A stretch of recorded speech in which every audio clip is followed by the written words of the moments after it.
not be aware of this, but 4 out of 10 people have either personally experienced an eating disorder or know somebody who has. So what exactly is an eating disorder, you may ask? An eating disorder is a psychological disorder, so a mental disorder, that causes somebody to adopt an unnatural attitude and approach towards food and their way of eating.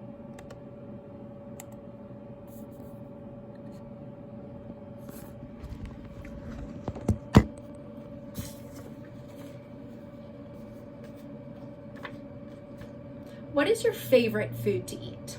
Maybe it's something that your mom makes whenever you come home, or maybe it's the restaurant that you go to every year on your birthday. That food probably fills you with feelings of joy, comfort, and happiness, right? Imagine instead being filled with fear and anxiety and stress, but not just whenever you're fed that food, any type of food. That's the type of feelings that people who suffer from an eating disorder deal with every time they're having a meal. The National Eating Disorder Association states that over 50% of teenage girls and about 1/3 of teenage boys deal with some type of unhealthy weight control or unhealthy relationship with food.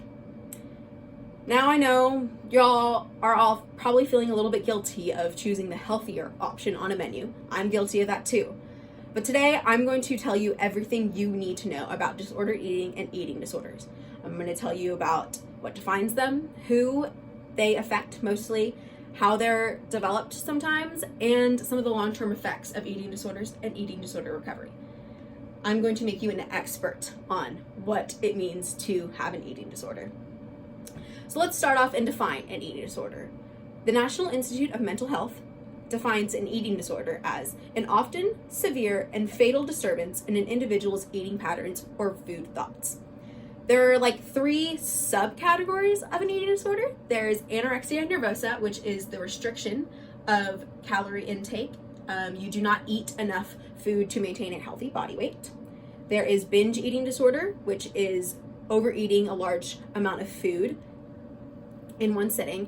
And there is bulimia nervosa, which is the constant cycle of binging and purging. The lines between disordered eating and eating disorder are sort of blurred. There are a lot of disordered eating behaviors that can eventually lead to an eating disorder, like calorie watching, over-exercising, and self-induced vomiting.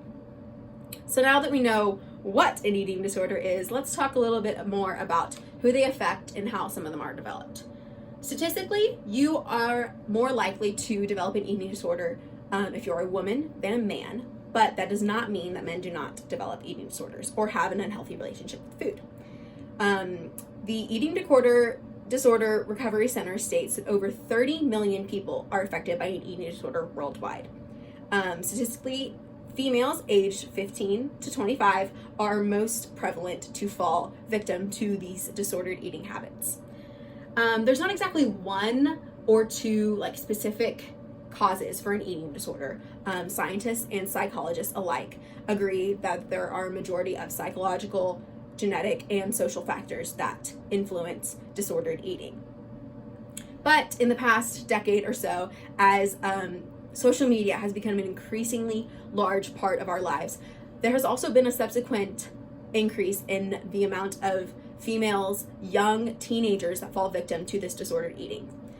The University of Pittsburgh School of Medicine found that people who spend an increased time on social media have a 2.2 times more likely to become victims of an eating disorder. Social media can create a toxic environment, glorifying eating disorders and having an unhealthy relationship with food and dieting and over-exercising. They create unrealistic standards that changes how some people, especially young teenage girls, view themselves. So I'm not saying that social media is a cause of an eating disorder or that social media is going to create an eating disorder in you, but there are many, many influences found in social media that can create that disordered eating point of view. So now that we know a bit more about who and what and how, let's talk about the long-term effects of an eating disorder and eating disorder recovery. The Psych Guides Addiction Control Center states that an eating disorder is one of the most dangerous and difficult to treat mental illnesses out there. Why do you think that is? It's because you can't escape food. If you are an alcoholic, you can cut out alcohol. You can survive without alcohol. If you are addicted to cocaine, you can survive without cocaine. But as a human being, you cannot survive without food. And having a disordered relationship with food and healing that relationship is one of the hardest things that you can do. Some of the physical long-term effects include things like tooth decay, vitamin deficiencies, and fertility issues, especially in women. And some of the emotional effects that are maybe not as physically present as the physical long-term effects, but arguably attack mental health of teenagers, young women especially, more than the physical aspects, include anxiety, depression, underlying mental illness issues that resorted in an eating disorder, and finally, body image issues that prevail long into a person's life. You may have gotten your relationship with food under control, but the reasons, the underlying issues behind those may follow you throughout your entire life. So that was a lot of information. Today, I talked about what defines an eating disorder, who they affect and how some of them are developed, and some of the long-term influences that eating disorder recovery have on its victims.